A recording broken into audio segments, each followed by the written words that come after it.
श्री राम। मैं अनीता तोमर, गीता प्रेस सनातन साहित्य Karnataka Bengaluru core group की सदस्य आप सभी का हार्दिक वंदन एवं अभिनंदन करती हूँ। हम सभी उन भाग्यशाली लोगों में से हैं जो गीता प्रेस के 100 साल पूरे होने के उपलक्ष्य में जो उत्सव हो रहे हैं उसके सहभागी बनने जा रहे हैं। यह महत्वपूर्ण पल हम सभी के लिए आनंदित हो, इस उद्देश्य को लेकर गीता प्रेस द्वारा संपूर्ण भारतवर्ष में अनेक कार्यक्रम आयोजित किए जा रहे हैं और आगामी वर्षों में आयोजित किए जाएंगे। 24 जुलाई गुरु पूर्णिमा के दिन पंडित विजय शंकर मेहता जी के सानिध्य में आपके सुभारती टीवी पर रात्रि 9 से 10 बजे तक प्रत्येक शनिवार को जो कार्यक्रम प्रसारित किया जा रहा है उसका उद्देश्य युवा पीढ़ी को सनातन साहित्य से अवगत कराना है। इसके उत्साहवर्धक परिणाम भी हमारे सामने आ रहे हैं। इसी तरह गीता प्रेस सनातन साहित्य की पुस्तकों को आधार बनाकर भारतवर्ष में राष्ट्रीय स्तर की प्रतियोगिता ज्ञान रथ ऐप के माध्यम से आयोजित की जा रही है। इसमें विजेता प्रतिभागी को गोरखपुर, अयोध्या और बनारस की परिवार सहित यात्रा करने का अवसर दिया जाएगा। आइए हम सब मिलकर गीता प्रेस के सनातन साहित्य को भारत में ही नहीं अपितु विश्व के हर कोने में पहुंचाने में अपना बहुमूल्य योगदान दें। आप सभी ज्ञान रथ ऐप को डाउनलोड करें। कार्यक्रम के पश्चात पूछे जाने वाले प्रश्नों के सही उत्तर देकर गीता प्रेस का सनातन साहित्य प्राप्त करें। तो चलिए आपको पंडित विजय शंकर मेहता जी के आशीर्वचन के लिए लेकर चलते हैं। हमारे हनुमान, जय श्री कृष्णा। परमपिता परमेश्वर की बड़ी अनुग्रह भरी दृष्टि है और भगवान की असीम अनुकंपा है कि आज हम सब लोग सनातन संस्कृति के साहित्य के महाकुंभ में अगले सत्र में चल रहे हैं। मैं बोल रहा हूँ विश्व के पहले हनुमान चालीसा के ध्यान केंद्र शांतम से। इसका नाम शांतम क्यों रखा? क्योंकि सुंदरकांड की पहली पंक्ति का पहला शब्द शांतम है। इस दिव्य प्रांगण में हनुमान जी महाराज की इस प्रतिमा को सादर प्रणाम करते हुए देवलोकवासी स्वामी नारायण देव तीर्थ जी, स्वामी सत्यमित्रानंद गिरी जी, माँ प्रेमा पांडुरंग जी का पुण्य स्मरण करते हुए जूना पीठाधीश्वर आचार्य महामंडलेश्वर स्वामी अवधेशानंद गिरी जी को नमन करते हुए श्री रविशंकर महाराज रावतपुरा सरकार को नमन, परमधाम पधारे हुए पूज्य पिताजी वल्लभदास जी को वंदन और गीता प्रेस के साहित्य को दिव्य बनाने में जिस संत परंपरा का योगदान है उन सभी ऐसी विभूतियों को सादर प्रणाम करते हुए आपके भीतर बैठे हुए दिव्यात्मा को नमन कर रहा हूँ। और चलिए चिंतन कर रहे हैं कि क्यों हम गीता प्रेस के साहित्य से जुड़ें। आजकल तो सारा मामला डाटाबेस है। आंकड़े प्रभावशाली हो तो घटिया से घटिया वस्तु भी बाजार में जगह बना लेती है। हम तो जिस बात की चर्चा कर रहे हैं वो साहित्य दिव्य है, तो आंकड़े उस साहित्य को क्या ऊंचा उठाएंगे? वो तो ऊंचा ही उठा हुआ है। लेकिन फिर भी हमारे नए बच्चों को मालूम होना चाहिए कि जिस गीता प्रेस से आपको जोड़ने का हम प्रयास कर रहे हैं उसके आंकड़े आपको चौंका देंगे। 98 साल, 98, 100 में 2 कम, अनवरत, बिना रुके और पूरी गरिमा के साथ साहित्य प्रकाशित होता रहे और कोई एक भाषा में नहीं, 15 भाषाओं में, 15 लैंग्वेज। आसान काम है? और अब जो आंकड़ा आप सुनेंगे तो और चौंक जाएंगे। ये जितना लिटरेचर है, छोटी बड़ी किताब अगर मान लें तो 72 करोड़, 72 करोड़ पुस्तक कोई नहीं छाप सकता। अच्छा, गीता प्रेस ने प्रोफेशनल एटीट्यूड से ऐसा छापा हो, ऐसी बात भी नहीं है। इसके पीछे कोई परम शक्ति काम कर रही है। तो जैसे ही हम गीता प्रेस के लिटरेचर से जुड़ते हैं, हम अपने आप उस परम शक्ति से कनेक्ट हो जाते हैं। और वही आग्रह करने के लिए प्रति शनिवार मैं आपके साथ रहता हूँ। बच्चों ख़ास तौर पे, वैसे तो बड़ों के लिए भी है, प्रौढ़ हैं, वृद्ध हैं, सबको गीता प्रेस के साहित्य से अब एक नई दृष्टि से जुड़ना है। और वो दृष्टि क्या है? खोज सत्य और शांति की। अब ये दो शब्द तो आपको समझ में आ रहे होंगे। शांति की तलाश किसको नहीं है? हम जितने लोग इस समय हैं, इस अभियान से जुड़े हैं, मेरी बात सुन रहे हैं, वो सब कहीं ना कहीं शांति चाहते हैं। आप सौभाग्यशाली होंगे भी कि आपके जीवन में शांति होगी भी, लेकिन अधिकांश लोगों के जीवन में अशांति है। तो शांति जो एक मानसिक अवस्था है, जो आने वाले समय में बहुत आवश्यक है, आपके जीवन में कैसे उतरे, ये सारे संकेत गीता प्रेस के साहित्य में है। अब दूसरा शब्द है सत्य। सत्य की खोज का क्या मतलब? सत्य की खोज का सीधा सा मतलब है कि हम मनुष्य हैं तो अपना होना जान जाएं। जब आप अपनी आत्मा को स्पर्श करेंगे, आप जीवन का सत्य जान पाएंगे। शरीर से सत्य नहीं मिलता, मन से भी नहीं मिलता। शरीर का सत्य अधूरा है और काफ़ी मामलों में झूठा है। शरीर क्या है? एक जैसा क्यों नहीं रहता? पर बचपन जवानी में बदलता है, जवानी बुढ़ापे में बदल जाती है और मृत्यु आ जाती। सत्य वो है जो है तो फिर है, और वो आत्मा पर है।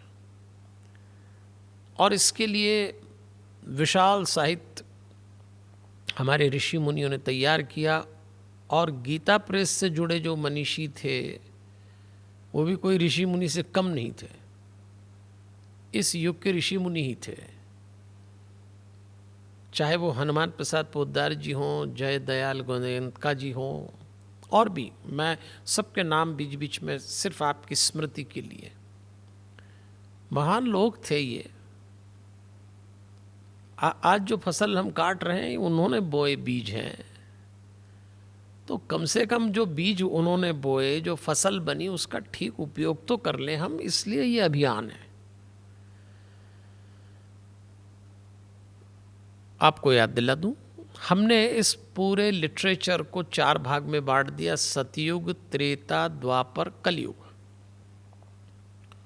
और हमारी जो 4 लाइफ है, तो सतयुग को हमने अपनी पर्सनल लाइफ से जोड़ दिया और उसमें चर्चा करते हैं वेद, पुराण, उपनिषद, इन सब की। तो जो पिछला शनिवार गया, उसमें हमने पुराण की चर्चा की थी भागवत के माध्यम से।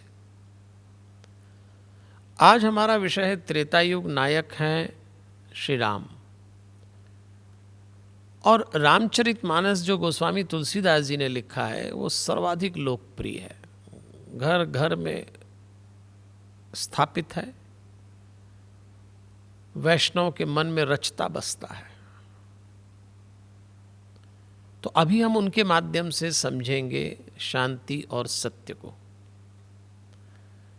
फिर हमने बांटा द्वापर में, कृष्ण जी नायक हुए और बात कर रहे हैं महाभारत गीता से। तो नेक्स्ट सैटरडे गीता की बात कर लेंगे। और उसके बाद आता है कलयुग, और उसको हमने पंच तत्व से कनेक्ट किया, क्योंकि कलयुग में जो हमारी लाइफ होगी वो प्रोफेशनल लाइफ। तो ये बात मैं हर बार आपसे कहता हूँ और आपके दिमाग में बैठ भी गई होगी। तो अब चलते हैं विषय में। और देवियों और सज्जनों, बात चल रही है राम कथा की। हमारे जो राम थे वो विद्वानों के रहे, ऋषि मुनियों के रहे, साधु संतों के रहे। लेकिन जो कमाल तुलसीदास जी ने किया वो ये किया कि हमें परिवार के राम सौंपे। जिन राम की हम चर्चा करते हैं वो परिवार के राम हैं। और तुलसीदास जी ने बड़ा काम किया, वो हमारे हनुमान हम लोगों को सौंपे। ये इसी साहित्य से मिलता है। और हम ऐसे पात्रों के माध्यम से जीवन का सत्य, जीवन में शांति खोजने चल रहे हैं। तो चलिए, आपको स्मरण होगा कि जब हम बातचीत कर रहे थे तो हम ये चर्चा कर चुके हैं कि गोस्वामी तुलसीदास जी ने रामचरित मानस नामक ग्रंथ लिखा। उसमें 7 कांड हैं, बालकांड, अयोध्या कांड, अरण्य कांड, किष्किंधा कांड, सुंदर कांड, लंका कांड और 7वां है उत्तर कांड। ये आपको मालूम है। तो बालकांड से चलें, क्योंकि हर कांड का एक मैसेज है। तो बालकांड का जो मैसेज है, सहजता। बचपन में, बाल्यावस्था में बच्चों के भीतर सहजता होना चाहिए। अगर सहजता समाप्त हो जाए तो बचपन समाप्त हो जाएगा। और आजकल जिस तरह की लाइफ स्टाइल है, जो आर्ट ऑफ पेरेंटिंग है, उसमें बचपन की सहजता खत्म होने के खतरे ज़्यादा दिख रहे हैं। अभी 2 साल में जो घटनाएं घटी और जो शिक्षा का तरीका डेवलप हुआ, डिजिटल एजुकेशन का, ऑनलाइन बच्चे पढ़ रहे हैं, ये आवश्यक बुराई है, हमें स्वीकार करना चाहिए। लेकिन सावधानी की बहुत ज़रूरत है, क्योंकि बच्चे जिस तरीके से पढ़ेंगे, वो जो तरीका है वो विद्या, ज्ञान, शिक्षा का एक ऐसा तरीका है जिसमें नुकसान की संभावना बनी हुई है। उसकी सहजता समाप्त हो जाएगी, स्वास्थ्य पे तो असर आएगा। प्रांगण में यदि कुसंग का डर है, बच्चे जब स्कूल कॉलेज के कैंपस में जाते हैं तो माता पिता को जो पहला डर होता है कि वहाँ खुले वातावरण में कुसंग न कर लें। तो वहाँ कुसंग का डर है, यहाँ निज अंग का डर है। इस डिजिटल माध्यम में आपकी हेल्थ पे इफ़ेक्ट होगा, आपके बच्चों की हेल्थ पे इफ़ेक्ट होगा। हालांकि हमारा ये विषय नहीं है, लेकिन चूंकि मुझे नई पीढ़ी को जोड़ना है, तो वो जो बवाल, वो जो गर्मी, वो जो बेचैनी वहाँ से आ रही है, उसको अगर आप शांति में बदलना चाहें तो अपने बच्चों को थोड़ा गीता प्रेस के लिटरेचर से जोड़िएगा। और उसमें रामचरितमानस तो क्या कहने। तो गोस्वामी तुलसीदास जी ने जब रामचरितमानस लिखा, आरंभ में उन्होंने मंगलाचरण किया है और आरंभ में कुछ पंक्तियों में मैसेज दिया है कि आखिर रामचरितमानस लिखा क्यों गया, राम कथा सुनने से मिलता क्या है, ये मैसेज दिया उन्होंने। और इसकी चर्चा मैं पिछली बार आपसे विस्तार से कर चुका हूँ, पर एक मैसेज चलिए यहीं से आज कथा शुरू करते हैं कि तुलसीदास जी कहना चाहते हैं, करई मनोहर मति अनुहारी, सुजन सुचित सुनि लेहु सुधारी। हमारी बुद्धि, मनोहर, चित्त, इन सब के लिए वो टिप्पणी करते हैं। ये जो मति है, ये जो चित्त है, मैंने कहा था ना, चित्त को शिकायत करनी है आदत, मति को पता नहीं कहाँ कहाँ दौड़ने भागने की आदत। ये मनोहारी होना चाहिए, कंसंट्रेट होना चाहिए, इसमें क्लैरिटी होना चाहिए, क्या करना है क्या नहीं करना है ये विवेक होना चाहिए। तो ऐसे रामकथा शुरू हुई। अच्छा, रामकथा की एक और विशेषता है कि इसमें श्रोता और वक्ता के 4 घाट हैं। याज्ञवल्क्य और भरद्वाज जी ये वक्ता श्रोता हुए। फिर एक वक्ता श्रोता और मिलेंगे, वो हैं शंकर जी और पार्वती जी। श्रोता वक्ता का तीसरा लेवल है कागभूषुंड जी और पक्षीराज गरुड़ जी, और चौथा लेवल तुलसीदास जी और हम लोगों ने सुनी। अब पांचवा लेवल मैं बोल रहा हूं, आप सुन रहे हैं। मेरा आपका लेवल हटा दें तो वो जो 4 लेवल हैं उसमें जो ट्रीटमेंट है उस पर ध्यान दीजिएगा। उसमें वक्ता और श्रोता दोनों की मानसिकता से कथा ने रूप लिया है, और ये एंगल बहुत इंपॉर्टेंट है। याज्ञवल्क्य जी कोई साधारण व्यक्ति नहीं थे। उन्होंने तो भरद्वाज से कहा था कि राम कथा तो आप भी जानते हैं, फिर ये प्रश्न क्यों पूछ रहे हैं? सिर्फ आपके प्रश्न से दूसरों को उत्तर मिल जाए, ये बहुत बड़ा परोपकार है। आप जरा पूछना कि गीता प्रेस के ट्रस्टीज लोग ये अभियान क्यों कर रहे हैं?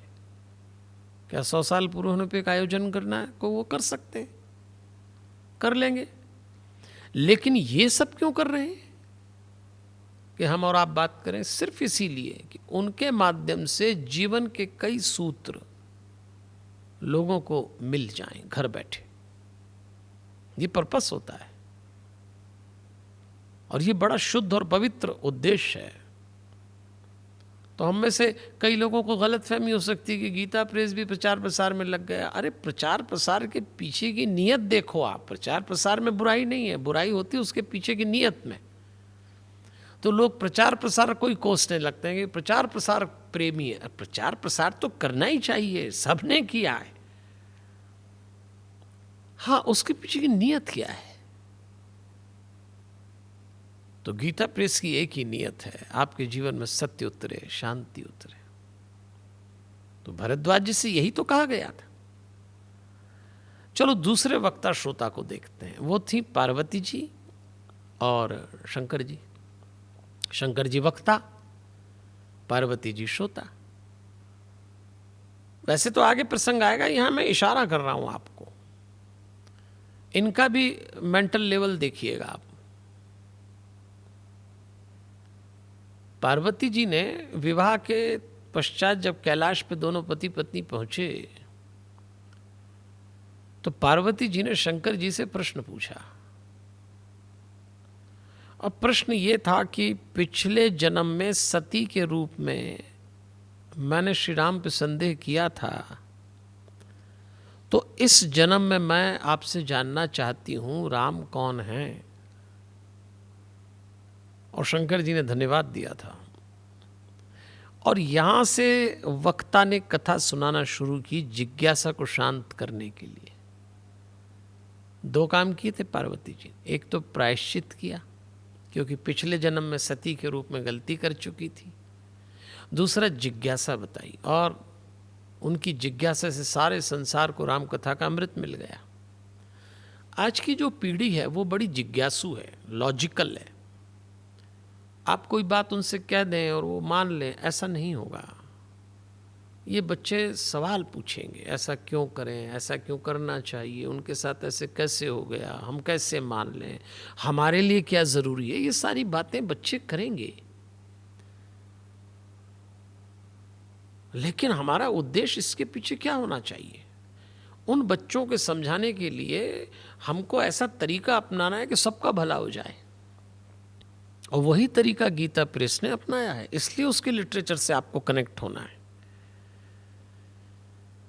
तीसरे वक्ता श्रोता, और वो थे पक्षीराज गरुड़ बने थे श्रोता, कागभूषुंडी बने थे वक्ता। इन सब की कथा आगे विस्तार से आएगी। मैं तो सिर्फ यहाँ पर्पस को लेके फोकस कर रहा हूं। अब यहाँ कथा सुनाने का पर्पस क्या था? पर्पस ये था कि पक्षीराज को हो गया था अहंकार कि मैंने राम को मुक्त कराया है नागपाश से, और मैं राजा हूं पक्षियों का। पक्षियों के राजा को भेजा गया कौवे के पास। प्राणियों में वो श्रेष्ठ, ये निकृष्ट। और यही बता दिया गया कि राम कथा का वक्ता कौन है, क्या पद है उसका ये मत देखना, क्या भाव है उसका ये देखना।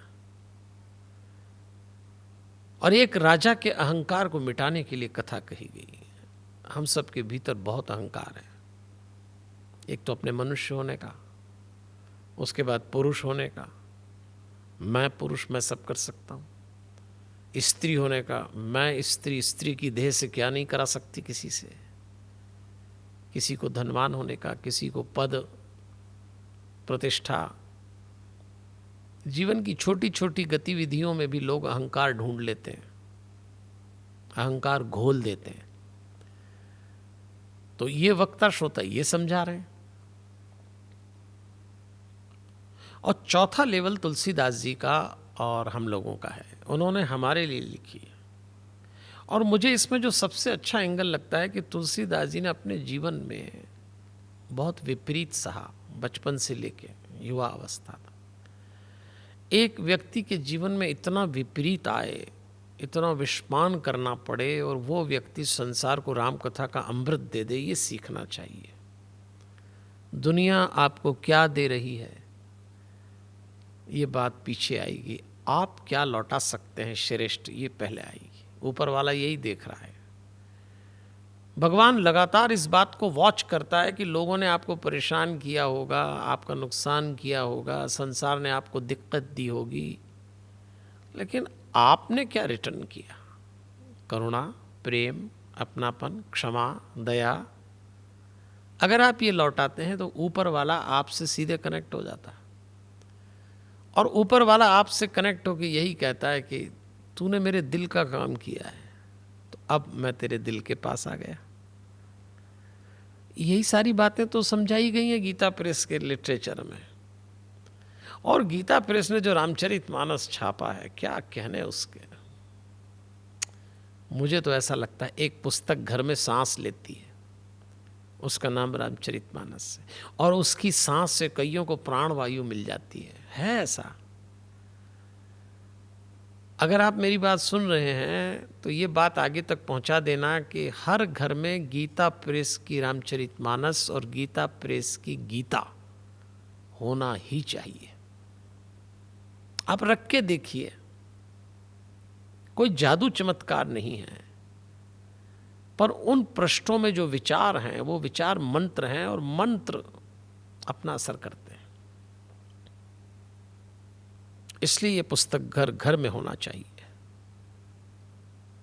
अब ऐसा भी लिखा है आगे तुलसीदास जी ने कि राम कथा जब आप सुनते हैं तो राम सीय जस ललिल सुधासम। सुनिए आप, पंक्ति में लिखा है राम सीय जस सलिल सुधासम। श्री राम जी और सीता जी का जो यशगान है, उससे आप अपने मन को जल में स्नान कराते हैं। उनके यश के जल से आपके मन का स्नान हो जाता है। ये बिल्कुल नया एंगल है। देखिए, हमारा मन प्रतिपल गंदा होता है, प्रतिपल। तो तुलसीदास जी ने दो एंगल दिए हैं कि मन को साफ करने के लिए क्या किया जाए। अगर आप हनुमान चालीसा को याद करें तो आपको याद आएगा कि जब हनुमान चालीसा आरंभ हुई, 2 दोहे शुरू में है, 40 चौपाइयाँ मध्य में है, 1 दोहा अंत में है। तो पहले दोहे की पहली पंक्ति को याद करिए, श्री गुरु चरण सरोज रज निजमन मुकुर सुधारी, बरनऊ रघुबर बिमल जस जो दायक फल चारी। गुरु के चरण की रज से मन रूपी दर्पण को साफ करता हूँ। तुलसीदास जी कह रहे हैं वो मन रूपी दर्पण में दुर्गुणों की धूल जमती है, तो उसको साफ किया जाता है गुरु के चरण की रज से, न गुरु कृपा से। और यहाँ तुलसीदास जी लिख रहे हैं कि मन को जिस जल से धोया जाता है वो जल है सिया राम जी के यश का।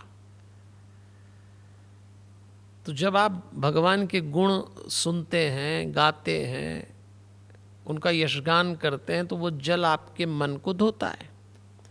और ये बात मैं बीच बीच में समझाता रहता हूँ और समझाता रहूँगा कि इस मन को गंदे और गलत काम बहुत पसंद है।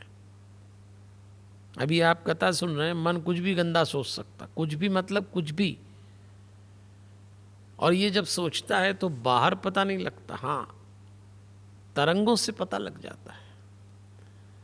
अगर आपकी तरंगे पवित्र हैं और आपके पास कोई गलत आदमी बैठ जाए और वो गलत सोचे, तो आपको एहसास हो जाएगा कि something is going on wrong, गलत चल रहा है इसके भीतर, आप फील करेंगे।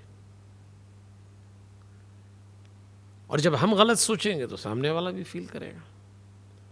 तो इस मन में उथल पुथल चलाई करती है, गलत काम चलाई करते हैं, तो धुलाई करना पड़ेगी। भाई दुर्गुण तो गंदा करेंगे ना, धुआं जमा देते हैं, कालिख पोत देते हैं, तो आपको धुलाई करना। इसलिए उन्होंने लिखा राम सी जस सलिल सुधासम। तो ये कथा राम जी का यशगान है, इससे अपने मन को हम अच्छे से धोएंगे, खूब अच्छे से धोएंगे। और चलिए इस कथा को सुनते हैं। मति अनुहारी सुवारी गुण गन गनि मन अनभाई, सुमिरी राम शंकरई कह कवि कथा सुहाई। बड़ी सुंदर कथा है। आप इसको केवल एक कवि की कल्पना मान लें तो पूरा नहीं पड़ेगा। और तुलसी कवि थे भी नहीं, तुलसी मनोवैज्ञानिक ऋषि थे। एक एक पंक्ति, मैं तो कहता हूं पीएचडी हो सकती है, और करी है लोगों ने, एक चौपाई पे पीएचडी करी। वही बात है ना, क्यों? क्योंकि राम जी और सीता जी का यश है इसमें। तो आइए वहां चलते हैं जहां से इसकी शुरुआत हो रही है। भरद्वाज मुनि बसहि प्रयागा,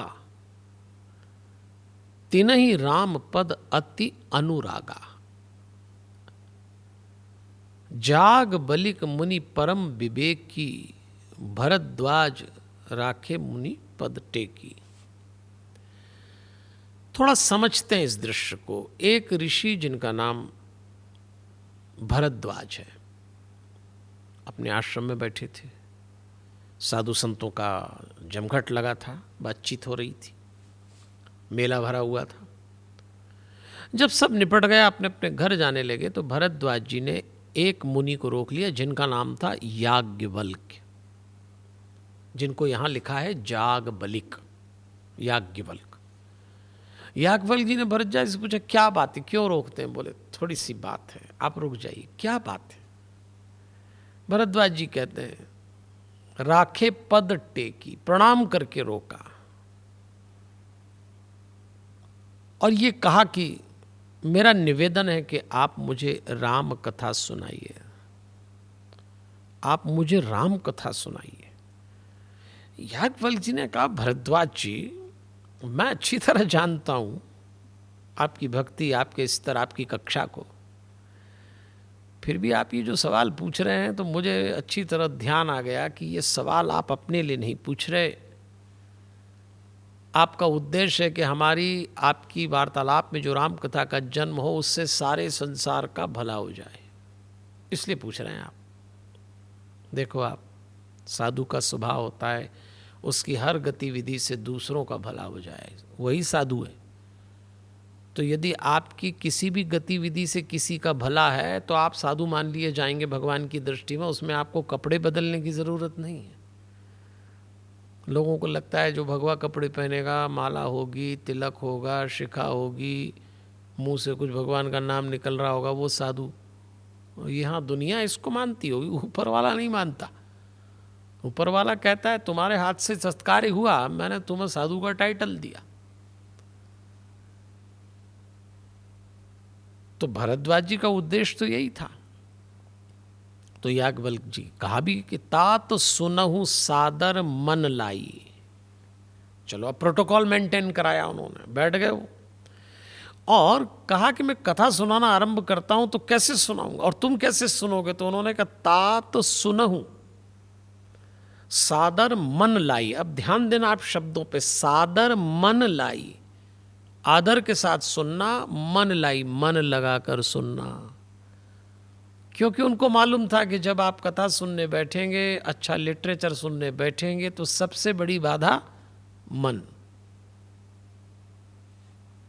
आपने अच्छा साहित्य पढ़ा, अच्छा साहित्य सुना, आप पहला काम करेंगे दुर्गुणों को दूर हटाओ। और दुर्गुणों की शरण स्थली मन है, तो मन को लगेगा ये तो मुझे कमजोर किया जा रहा है और अभी मैं मालिक हूं, फिर तो ये नौकर बना देगा मुझको। तो मन पूरी बाधाएं करता है। इसीलिए कथा सुनने बैठो, पूजा करने बैठो तो मन लगता नहीं है, भागता है। वो डरता है मेरी धुलाई हो जाएगी। इसलिए याज्ञवल्क्य जी कह तो भरद्वाज जी से रहे, पर दरअसल हमारे लिए कहा जा रहा है कि भैया कभी भी कोई सद साहित्य पढ़ो, लिखो, कोई काम करो, सादर मन लाई, सुनहु सादर मन लाई।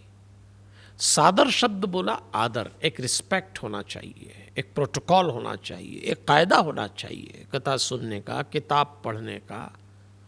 ऐसा नहीं कि कहीं भी बैठ गए कुछ भी कर लिया। इसको मजाक मत समझिए। अगर आप किसी के प्रति आदर भाव से नहीं भरे हैं तो आप मात्र औपचारिकता निभा रहे हैं। कहूँ राम के कथा सुहाई, आगे कहते हैं मैं तुमको राम जी की सुंदर कथा जो सुहावनी है तुमको अच्छी लगेगी। ये क्लेम ही कर दिया। देखो आप कितना कॉन्फिडेंस रहा होगा। तो क्या वक्ता का कॉन्फिडेंस नहीं, कंटेंट का कॉन्फिडेंस है, जिसको आप लोगों की भाषा में कहते हैं। वक्ता को मालूम है कि विषय इतना मजबूत है कि आपको सुहावना लगेगा ही। क्या इन्होंने किसी ज्योतिष से पूछ लिया था? अरे अच्छों को लगता है मेरी प्रस्तुति इनको पसंद आएगी कि नहीं आएगी, लेकिन याज्ञवल्क्य जी कॉन्फिडेंट थे, क्योंकि लिटरेचर ही ऐसा यशगान है भगवान का। तो भगवान का यशगान आपको पसंद आएगा कब? सादर मन लाई। आपको भी तैयारी करना पड़ेगी। अगर आप आदर से नहीं सुनते, आप मन लगा के नहीं सुनते, तो आपको ये इतनी सुहावनी कथा भी बह जाएगी पानी में। तो देवियों और सज्जनों, आपको ध्यान हो बालकांड की चर्चा कर रहे हैं ना, तो मैंने कहा ना बालकांड का सूत्र सहजता है, और यहां मन की बात आई। मन सहजता को समाप्त करता है। मनुष्य को असहज कौन बनाता है? उसका मन उसको असहज बनाता है। तो यहां दोनों ने हमको एक बात समझाई कि थोड़ा सहज हो जाना, सहज हो जाना। और अब ये दोनों बातचीत कर रहे हैं, और बातचीत में इन्होंने बताया कि मैं तुम्हें वो कथा सुनाता हूं जो शंकर जी ने पार्वती जी को सुनाई, जिसकी अभी मैंने थोड़ी देर पहले चर्चा की थी। अब प्लेटफॉर्म चेंज हुआ, सीन चेंज हुआ, ये चले गए फ्लैशबैक में, आ गए शंकर जी पार्वती जी। और शंकर जी पार्वती जी आएंगे तो कथा फिर फ्लैशबैक में जाएगी और शिव सती की कथा आएगी। तो याज्ञवल्क्य भरद्वाज जी से कह रहे हैं कि कथा वहां से उठाएंगे जहां से शंकर जी और सती जी का प्रसंग आने वाला है। वो क्या प्रसंग था? बोले चलो लेके चलता हूं। शंकर जी के 2 विवाह हुए थे। पहला विवाह हुआ था सती देवी से, दूसरा विवाह हुआ था पार्वती देवी से। जरा ध्यान दीजिएगा, सूत्र है सहजता। एक दिन शंकर जी ने अपनी अर्धांगिनी सती देवी से कहा, आप मेरे साथ चलें, मेरा मन राम कथा सुनने का हो रहा है और मैं अगस्त ऋषि के मुंह से राम कथा सुनना चाहता हूं। अकेले जाने का मन नहीं, आप भी चलिए ना।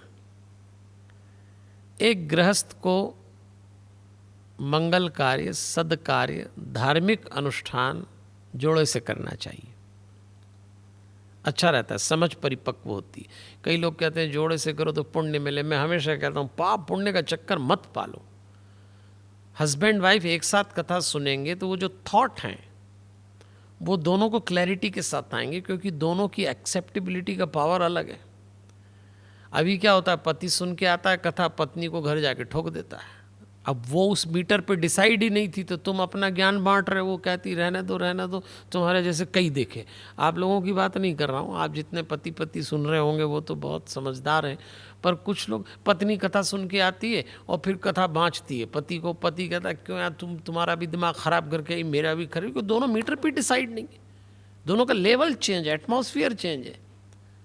तो क्यों कहा गया है कि पति पत्नी मंगल कार्य धार्मिक कार्य साथ करें, इसलिए किया गया है कि साथ दोनों का केमिकल बैलेंस मेंटेन।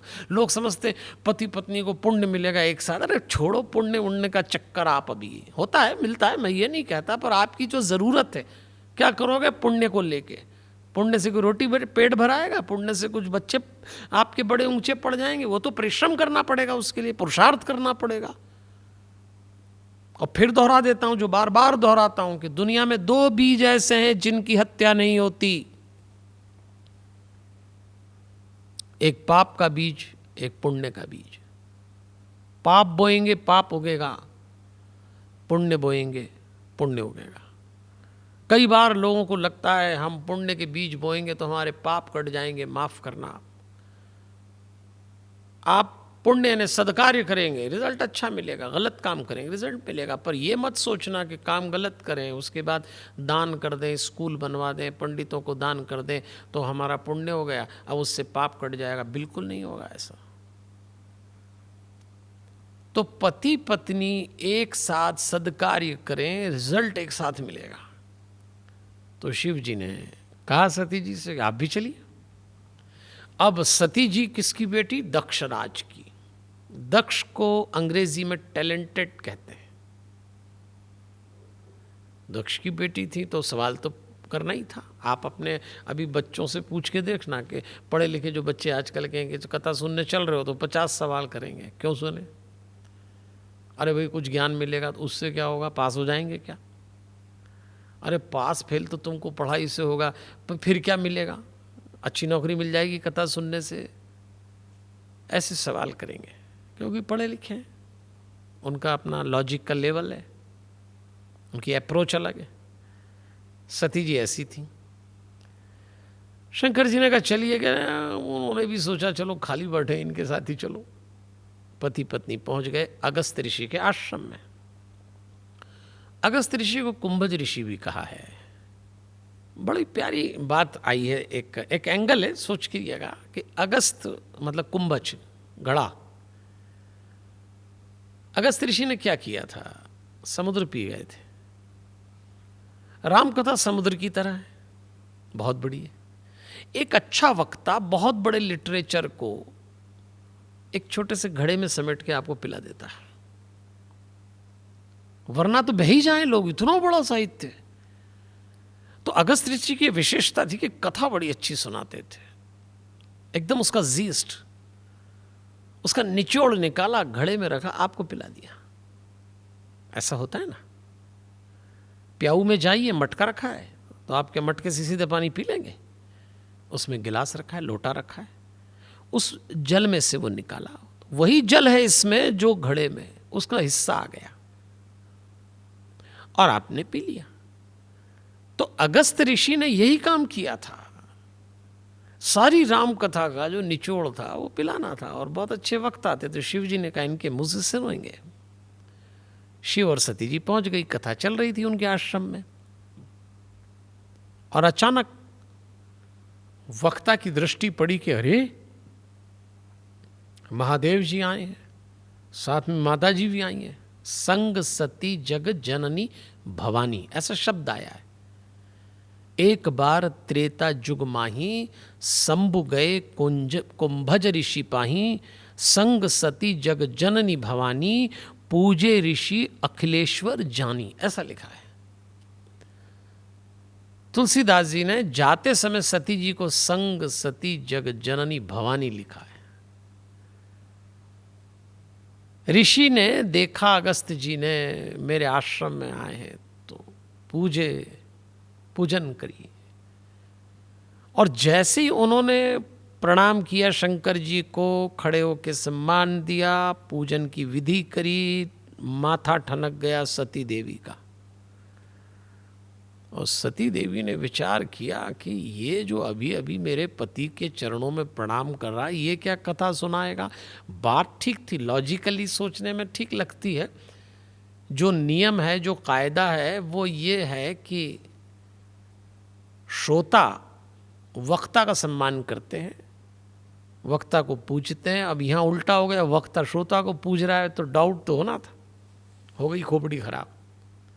उनको लगा ये क्या सुनाएगा, गलती करिए, वक्ता पे डाउट मत कीजिएगा। आप पहले चयन कर लो, फिर उसके बाद अगर आपने कहा कि भाई इसकी सुनना है कथा, तो सुनो उसको। कथा शुरू हुई और पूरे समय सती जी कभी इधर देखती, कभी उधर देखती, कथा नहीं सुन रही। बहुत सारे लोगों का नेचर होता है, कथा में इधर उधर जरूर देखते हैं। शंकर जी ने इशारा भी किया कि देवी कथा सामने चल रही है, नहीं सुनी, और कथा हो गई समाप्त। इन लोगों के बीच लंबी बातचीत है। अगस्त्य जी ने कहा मुझे ये आशीर्वाद दीजिए, शंकर जी ने दिया। हम अभी काम की बात करते हैं कि जैसे ही दोनों बाहर निकले, त्रेता युग में सीता हरण का दृश्य चल रहा, राम जी रो रहे, और राम जी को रोता देख के शंकर जी समझ गए कि लीला चल रही है, अभी अगर वहाँ जाके प्रणाम करूँगा तो लीला में डिस्टर्बेंस आ जाएगा। आप अपने किसी मित्र का थिएटर में नाटक देखने जाएं और वो बहुत अच्छी एक्टिंग कर रहा, तो आप जाके थोड़ी बोलेंगे कि थैंक यू, भाई दूर से ही देखेंगे। इन्होंने दूर से प्रणाम किया और अपनी पत्नी से कहा कि जिनकी कथा सुन के हम आ रहे हैं ये वही राम जी हैं, क्या सौभाग्य है, हम आप भी प्रणाम करिए। तो कहती क्या है कि ये तो रोता हुआ राजकुमार, आप करो, मैं नहीं करूँगी। मैं आज की बात यहाँ समाप्त करूँगा, इसी प्रसंग को आगे बढ़ाएंगे, पर एक एंगल के साथ। जिसकी कथा आपने सुनी हो उसके दर्शन हो जाएं, तब माना जाएगा कथा सुनी। राम कथा सुन के आ रहे हैं, शिव जी को राम जी के दर्शन हो गए, सती जी को नहीं हुए। किस एंगल और अप्रोच से आप उस लिटरेचर को अपने जीवन में उतारते हैं, वो रिजल्ट बनता है। आप गीता प्रेस साहित्य के इस अभियान को सुन रहे हैं, तो आपके जीवन में क्या आपके घर में अभी राम प्रकट हो जाएंगे क्या एपिसोड खत्म होती? ऐसा नहीं होगा, लेकिन उसका ट्रांस, उसकी अनुभूति, उसका आनंद आपको आएगा। और यही आनंद के लिए ये अभियान चलाया गया है। तो मैं आज विराम ले रहा हूं, अगली बार हम फिर मिलते हैं, और अगली बार जब हम फिर मिलेंगे इसी प्रसंग से आगे भगवान के यशगान से अपने मन को धोएंगे।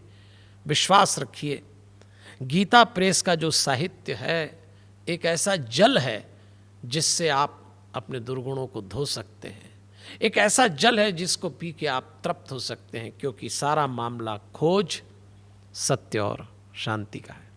अभी आज्ञा देंगे, खुश रहिए, खुश रखिए। भगवान से प्रार्थना कर रहा हूँ, मेरे जीवन में जो जो भी सुख आए हैं वो सब आपके जीवन में आए, और मेरे जीवन में जो जो भी दुख आए हैं वो एक भी आपके जीवन में ना आए। हमारे हनुमान। जय श्री कृष्ण। तो दर्शकों, अभी तक आपने देखा श्रद्धेय पंडित विजय शंकर मेहता जी की अमृतमयी वाणी में कुछ बहुमूल्य विचार।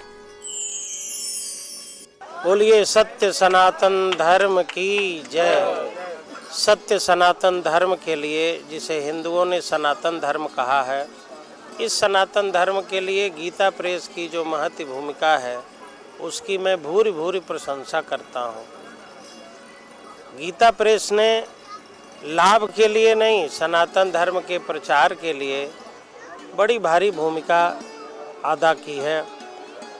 गीता प्रेस में जय दयाल गोयंदका जी, श्री राधा बाबा जी, हनुमान प्रसाद पोद्दार जी जैसे महापुरुषों ने रह करके जो तपस्या की, साधना की, उसी का प्रभाव है कि गीता प्रेस श्रीमद् भागवत महापुराण, उपनिषद और अनेक शास्त्रों के माध्यम से, धर्म ग्रंथों के माध्यम से सरल टीका करके, और सस्ती टीका, सरल, सस्ती, और लोगों तक जो पहुंचाया है, उपकार किया है। यदि गीता प्रेस न होता तो सनातन धर्म के लोग अपने ग्रंथों को, अपनी संस्कृतियों को, अपने सनातन धर्म में कौन कौन से ज्ञान हैं, कौन कौन से संस्कार हैं, क्या करना चाहिए, क्या नहीं करना चाहिए, सब कुछ सनातन धर्म में जो कुछ वर्णन है सब गीता प्रेस ने व्याख्या की, लोगों तक पहुंचाया है।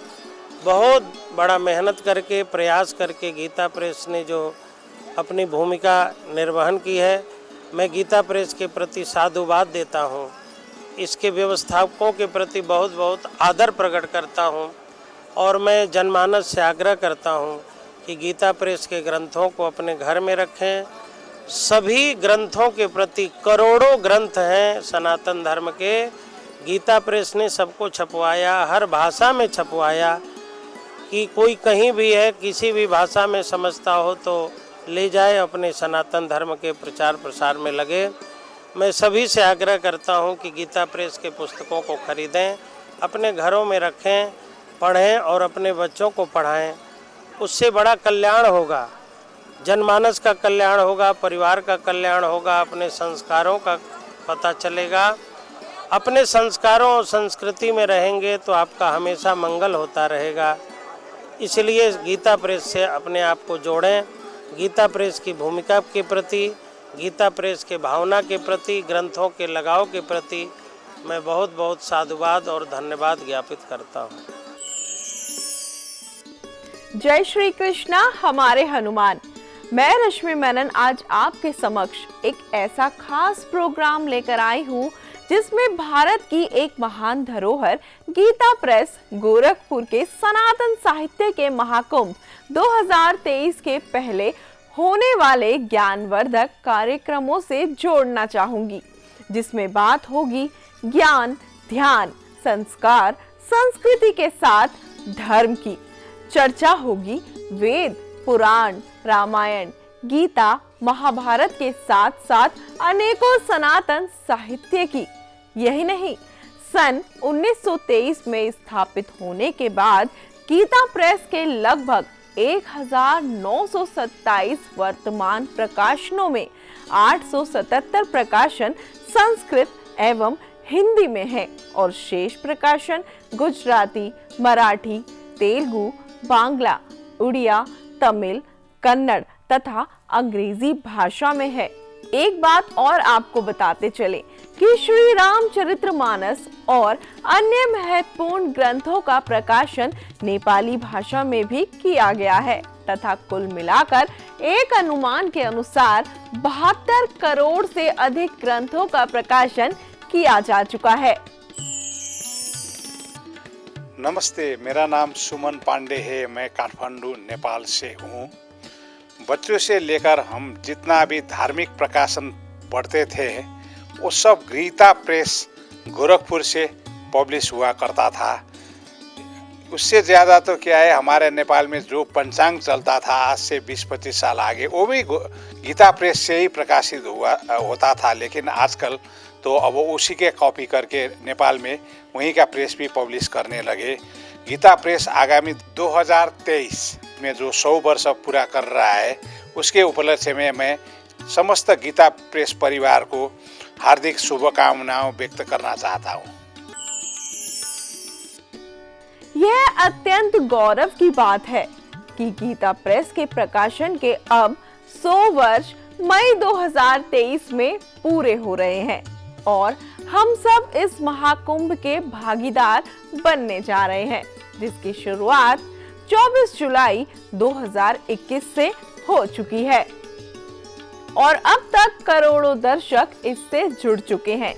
न केवल टेलीविजन के माध्यम से बल्कि सोशल मीडिया के माध्यम से भी इसी को देखते हुए और सबकी सुविधा को ध्यान में रखते हुए संचार की उच्च तकनीकी का सहारा लेते हुए गीता प्रेस ने ज्ञान रथ ऐप बनाया, जिससे आज के युग में जन जन तक इस महाकुंभ के प्रकाश को फैलाया जा सके, विशेषकर विश्व की आने वाली पीढ़ी को। इसीलिए इसे नाम दिया गया है सनातन साहित्य का महाकुंभ 2023 और इसी धरोहर को, जैसा पहले आपको बताया है, कि करोड़ों लोग पढ़ चुके हैं, जानते हैं और पहचानते हैं। इसीलिए एक बार फिर अपनी स्मरण शक्ति को परखने के लिए एक क्विज की शुरुआत भी की गई है। इसमें आपसे गीता प्रेस तथा उससे संबंधित प्रकाशनों के बारे में हर शनिवार को इस कार्यक्रम में एक प्रश्न पूछा जाएगा और आपको उसका उचित तथा अनुकूल उत्तर देना है। सही उत्तर देने वालों में से प्रथम 3 विजेता चुने जाएंगे। इन 3 विजेताओं को अनमोल उपहार दिए जाएंगे जो आपका न केवल ज्ञानवर्धन करेगा बल्कि आपको, आपके परिवार को प्रेरित करेगा सत्य, धर्म और संस्कारों की राह पर चलने की। यहाँ पर आपको बताते चले कि ज्ञान एक अमूल्य खजाना है जिसे कोई चुरा नहीं सकता और ना ही खत्म कर सकता है। समय के साथ जितना खर्च करो उससे कई गुना अर्जित होता है।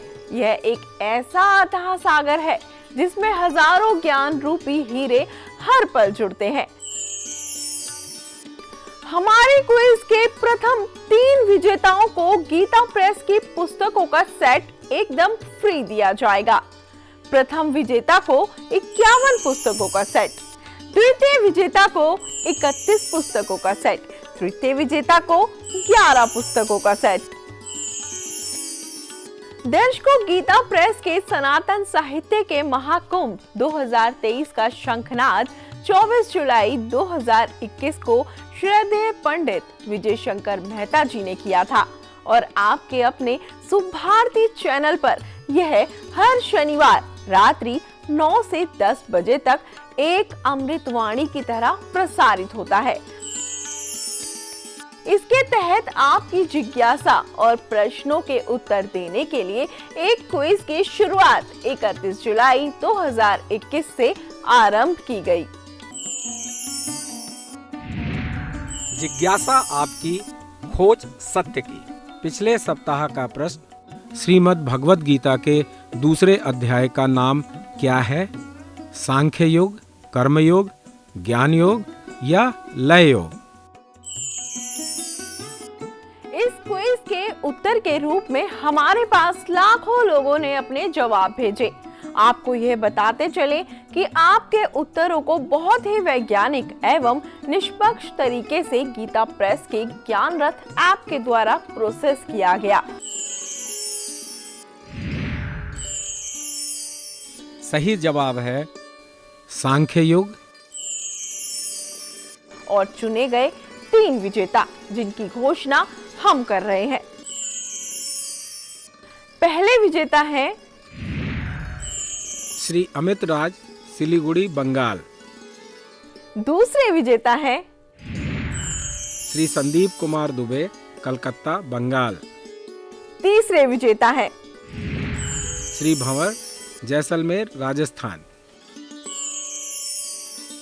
सभी तीनों विजेताओं को बहुत बहुत शुभकामनाएं। अब प्रस्तुत है पहले विजेता के कुछ ओजस्वी विचार। आज मैं बात करूंगा दुनिया की सबसे पुरानी और बड़ी संस्था गीता प्रेस के बारे में।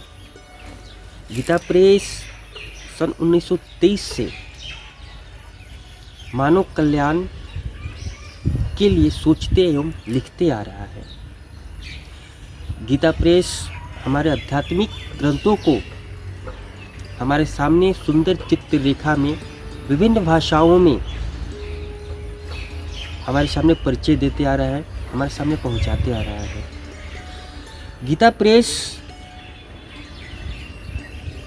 बहुत ही पुराना प्रेस है और प्रेस तो बहुत है, लेकिन मात्र एक यही गीता प्रेस है जो कि हमारे आध्यात्मिक ग्रंथों को लिखते एवं सोचते आ रहा है। हमारे सामने हर बार नए नए सुंदर चित्र रेखा में, मोटे मोटे अक्षरों में हमारे सामने, हमारे पूरे भारतवर्ष में, पूरे दुनिया में गीता प्रेस पहुंचाता है, हमारे ग्रंथों को देता है। तो हम भारतवासी यही चाहते हैं कि गीता प्रेस को हमने देखा, पढ़ा, समझा, पढ़ रहे हैं। ईश्वर से ही प्रार्थना करते हैं और कर रहे हैं कि आने वाली पीढ़ी को भी गीता प्रेस हमारे आध्यात्मिक ग्रंथों को ऐसे ही देते रहे। प्रस्तुत है दूसरे विजेता के कुछ ओजस्वी विचार। गीता प्रेस एक ऐसी संस्था जिसने कभी भी अपने पौष्टिक के ऊपर ध्यान नहीं दिया, बल्कि ये ऐसी संस्था जिसने अपनी किताबों को हिंदू धर्म, सनातन धर्म के लिए, भारत को जागरूक करने के लिए हमेशा पब्लिश करती है। आप लोगों के पास हमेशा कभी न कभी हनुमान चालीसा, रामायण, गीता, महाभारत जैसी पुस्तकें आप लोगों ने कभी न कभी जरूर गीता प्रेस से लिया होगा, जो कि बहुत ही कम लागत में आप लोगों के घर पे गीता प्रेस ने पहुंचाया। गीता प्रेस ही वो ऐसी संस्था है जिसने भारत को, उसके सनातन धर्म को हमेशा जागरूक करने के लिए काम किया है। धन्यवाद। गीता प्रेस ज्ञान रथ ऐप पाएं ज्ञान और पुस्तकें बिल्कुल मुफ्त। इस सप्ताह का प्रश्न। जिज्ञासा आपकी, खोज सत्य की। इस सप्ताह का प्रश्न श्रीमद् भगवद गीता महाभारत के किस पर्व से संबंधित है? वन पर्व, विराट पर्व, भीष्म पर्व, शांति पर्व। याद रखिए, इस बार इस क्विज की आखिरी तारीख है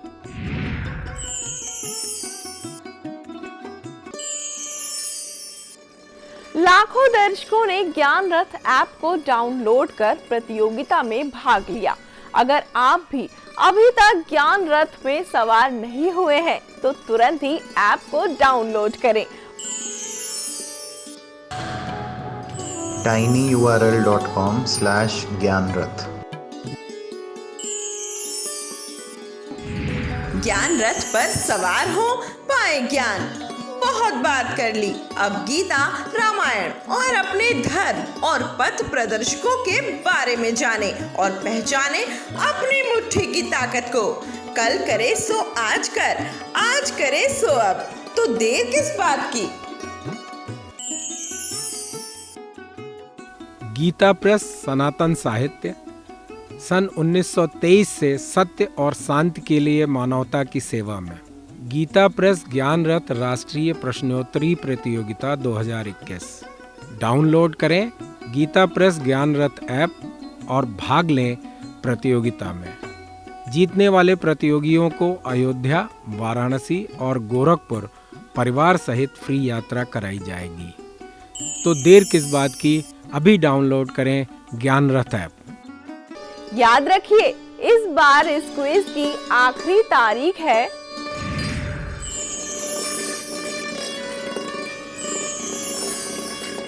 सभी को दीपों के पर्व दीपावली की हार्दिक शुभकामनाओं के साथ साथ जय हिंद, जय भारत।